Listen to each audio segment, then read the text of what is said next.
If you've been learning English for a while, you might be wondering, am I doing this right? What can I do to improve my English? How do I actually learn English?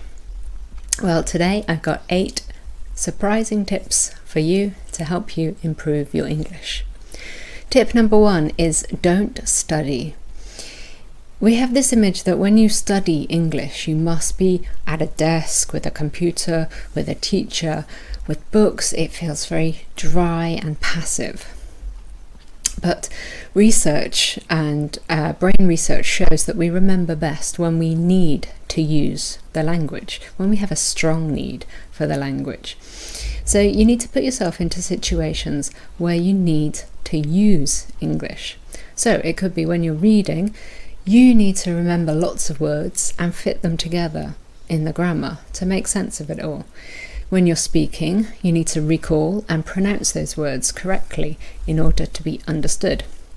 So instead of studying, put yourself into situations where you need to use English and vary them. Go to a conversation club, read a book, watch a movie, play games, or use different things in order to make your brain work harder, recall and use the English that you know.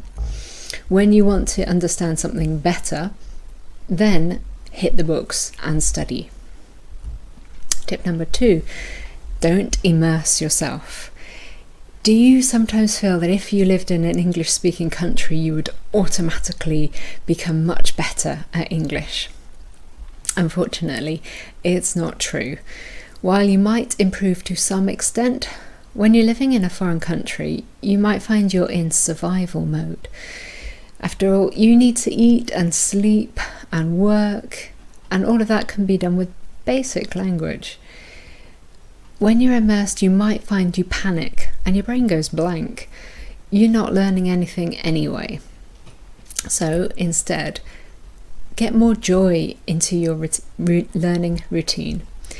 If you're enjoying yourself, then everything will feel easier. And when problems do arise, then your brain will deal with it better than if you're stressed and nervous.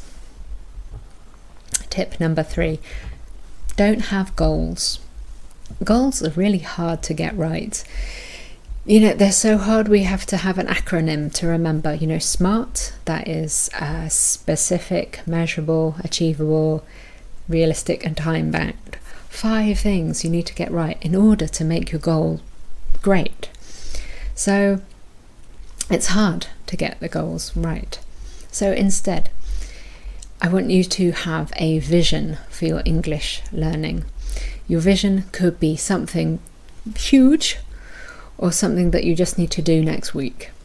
It could be starring in a Hollywood movie, writing a novel, giving a speech at the UN, or it could be the presentation you have to do at work next week. Once you've got that big vision, keep it in your head, and then you will be able to find the small steps you need to take to get you to that point. So if you want to star in a Hollywood movie, then you've got to improve your pronunciation. You might have to learn things like new vocabulary. If you're preparing for your presentation at your meeting next week, again, pronunciation may be useful, and getting the vocabulary right. So remember your huge goal and then break it down into tiny steps that you can do every day. Number 4 is don't worry about your study style. Are you an auditory learner, a visual learner, a kinesthetic learner? I don't know, and actually it doesn't matter.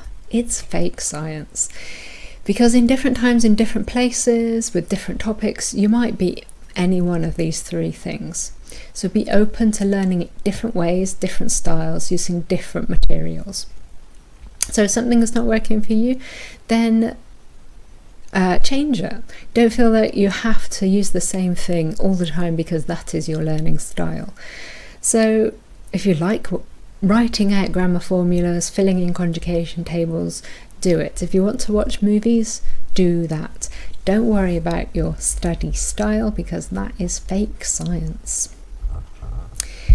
Tip number 5, and this is key. The key to your success as a learner will be to make friends. When you're watching movies, playing games, listening to music, using apps, these are great, but a really key point is to make friends that you want to speak English to. When you've got that need to speak, it's really powerful. You'll want to learn more in order to communicate better with your friends. You can use sites like HelloTalk and conversationexchange.com, and these can be problematic, especially if you're a woman, but be very clear about who you want to meet, when you can meet, how, online or face-to-face. Give a little bit of information about yourself, so somebody can send you a message and start a conversation with you. And if you're sending messages, do please say more than just hi. Say something about, oh, looks like we have a love of football in common. Oh, we both like eating bananas every day for breakfast. How funny. Start a conversation with a question. Ask for more information. And the block and delete button is your friend. If you don't like the way a conversation is going, don't feel obliged to continue. Tip number 6, do think differently. So, do you feel like English is your language? Do you feel like it's a foreign language to you? I want you to try this mind swap. English is my language and I can use it. English is your language. It's nobody owns English. It's not American, not British, not Australian, not Indian. It's a global language. You have your own style. Be proud of it. And people will judge your English. People judge my English.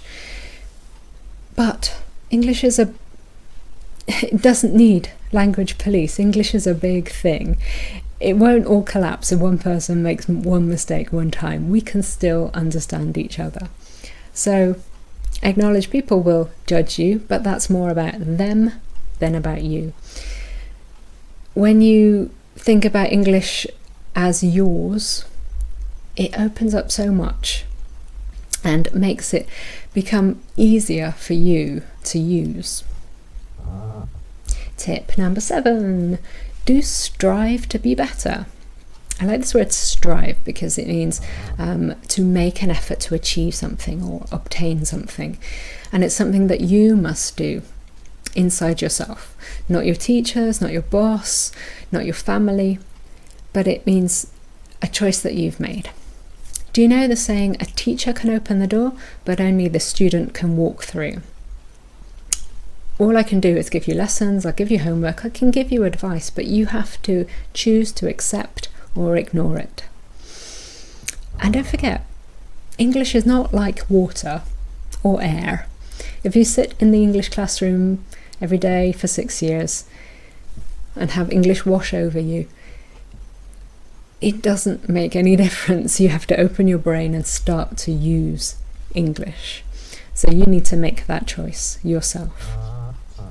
And my last tip today, number 8.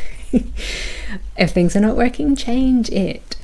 Some methods work for certain topics. If you're preparing for exams, you might find you need some different methods than if you're looking for conversation exchange. You've done great in your studies so far, and you've made it to the end of this video. How do you feel about your English study? Do you need to change it? Are you feeling bored? Are you feeling stuck? What little thing can you change in your learning that might make a big difference in the end? So it could be a different teacher, a different app, a different book, or maybe you just need a rest.